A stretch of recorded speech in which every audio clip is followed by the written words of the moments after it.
السلام علیکم ورحمۃ اللہ وبرکاتہ۔ جیسا کہ آپ حضرات کو معلوم ہے کہ روزانہ فضائل اعمال سے ہم تعلیم کرایا کرتے ہیں، تو ابھی ہم فضائل نماز سے ایک حدیث شریف پڑھیں گے۔ آپ حضرات سے گزارش ہے کہ آپ ایک مرتبہ درود شریف پڑھ لیں۔ اللہم صلی علی سیدنا و مولانا محمد وبارک وسلم وصلی علیہ۔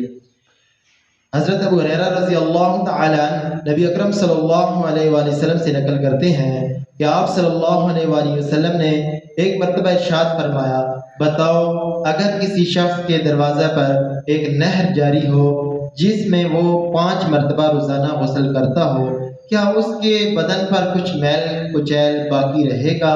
صحابہ رضی اللہ تعالی عنہ نے عرض کیا کہ کچھ بھی باقی نہیں رہے گا۔ حضور صلی اللہ علیہ وآلہ وسلم نے فرمایا، یہی حال 5 نمازوں کا ہے، اللہ جل شانہ ان کی وجہ سے گناہوں کو زائل کر دیتے ہیں۔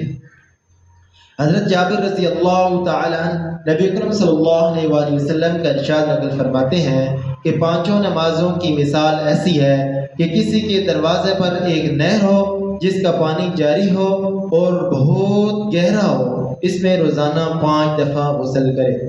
جاری پانی گندگی وغیرہ سے پاک ہوتا ہے اور پانی جتنا بھی گہرا ہوگا اتنا ہی صاف ہوگا اور شفاف ہوگا، اس لیے اس حدیث میں اس کا جاری ہونا اور گہرا ہونا فرمایا گیا ہے، اور جتنے صاف پانی سے آدمی غسل کرے گا اتنی ہی صفائی بدن پر آئے گی۔ اسی طرح نمازوں کی وجہ سے اگر آداب کی رعایت رکھتے ہوئے پڑھی جائیں تو گناہوں سے صفائی حاصل ہوتی ہے۔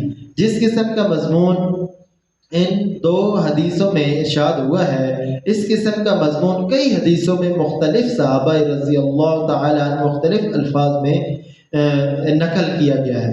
ابو سعید خدری رضی اللہ عنہ سے نقل کیا گیا ہے کہ حضور اقدس صلی اللہ علیہ وآلہ وسلم نے ارشاد فرمایا، 5 نمازیں اور درمیانی اوقات کے لیے کفارہ ہیں، یعنی ایک نماز ہے سے دوسری نماز تک جو صغیرہ گناہ ہوتے ہیں وہ نماز کی برکت سے معاف ہو جاتے ہیں۔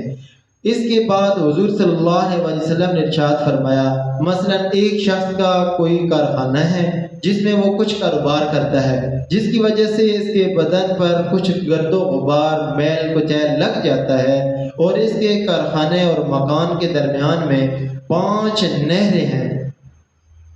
جب وہ کارخانہ سے گھر جاتا ہے تو ہر نہر پر غسل کرتا ہے۔ اسی طرح سے 5 نمازوں کا حال ہے کہ جب کبھی درمیانی اوقات میں کچھ خطا اور لغزش وغیرہ ہو جاتی ہے تو نمازوں میں دعا استغفار ہے، جب کبھی درمیانی اوقات میں